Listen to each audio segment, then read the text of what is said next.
I'm deciding I'm going to listen to you, right? That's different than how people generally communicate, because usually when they communicate, they're doing something like, okay, we're going to have a conversation, and I'm going to tell you why I'm right, and I'll win if you agree.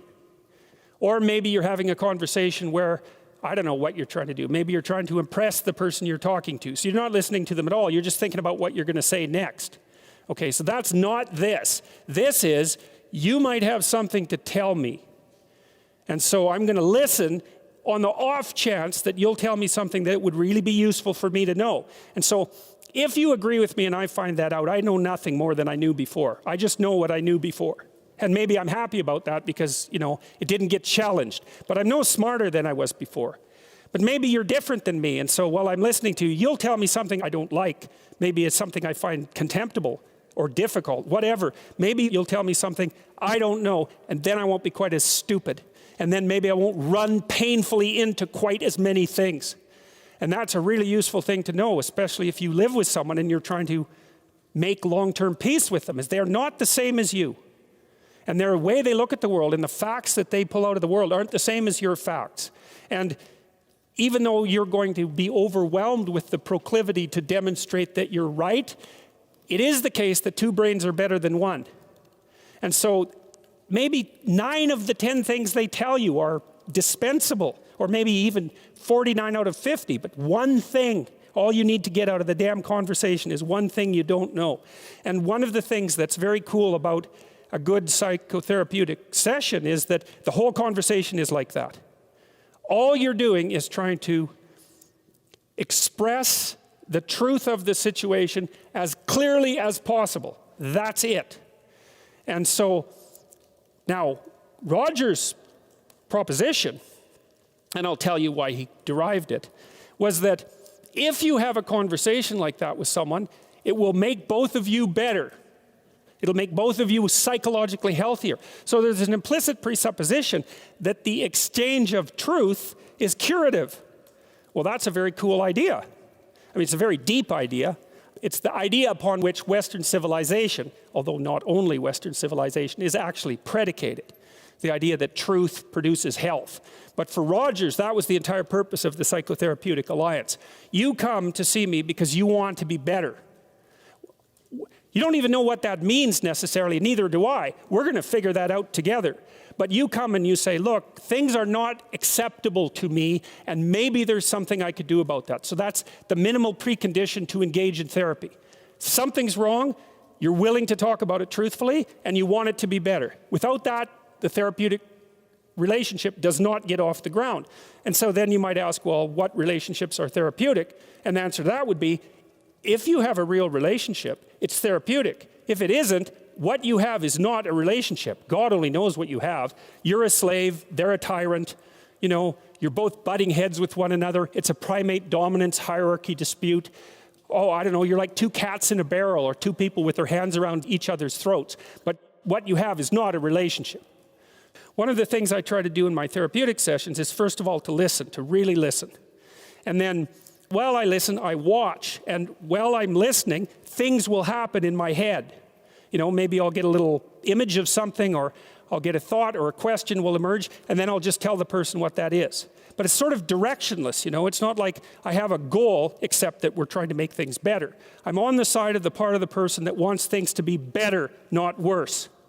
And so those parts of us have a dialogue, and the consequence of that dialogue is that certain things take place, and then I'll just tell the person what happened.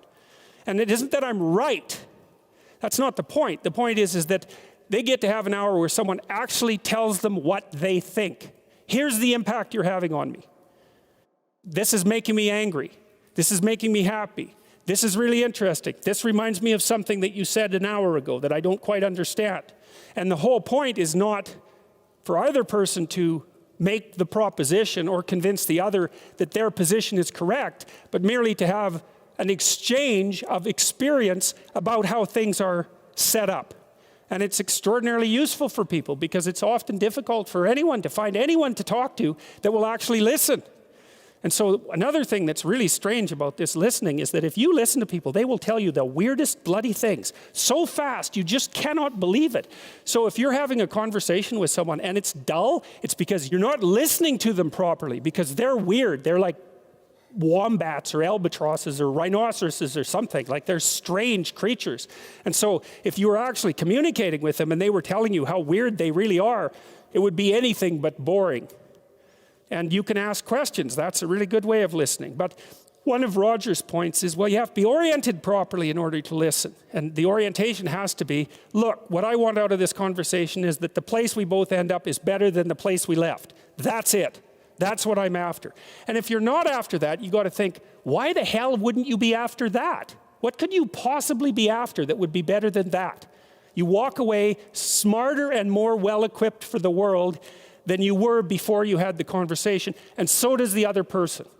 Well, maybe if you're bitter and resentful and angry and anxious and, generally annoyed at the world, then that isn't what you want. You want the other person to walk away worse, and you too, because you're full of revenge. But, you'll get what you want if you do that. So we know from our research that such empathic understanding with a person, not about him, is such an effective approach that it can bring about major changes in personality. Some of you may be feeling that you listen well to people and that you have never seen such results. The chances are very great that you have not been listening in the manner that I've described. Fortunately, I can suggest a little experiment that you can do to test the quality of your understanding. The next time you get into an argument with your wife or your friend or a small group of friends, stop the discussion for a moment and, for an experiment, institute this rule. Each person can speak up for himself only after he has first restated the ideas and feelings of the previous speaker accurately. What accurately means is they have to agree with your restatement. Now, that's an annoying thing to do, because if someone is talking to you and you disagree with them, the first thing you want to do is take their argument, make the stupidest possible thing out of it that you can. That's the straw man, and then demolish it. It's like, so then you can walk away feeling good about it, and you've dominated them really nicely. But that isn't what you do. You say, okay, well, I'm going to take what you told me, and maybe I'm even going to make your argument stronger than the one you made. That's useful if you're dealing with someone that you have to live with, because maybe they can't bloody well express themselves very well, but they have something to say. So you make their argument strong. All right, then you see what this would mean. It would mean that before presenting your own point of view, it would be necessary for you to really achieve the other speaker's frame of reference, to understand his thoughts and feelings so well that you could summarize them for him. Sounds simple, doesn't it? But if you will try it, you'll find that it's the most difficult thing that you've ever done.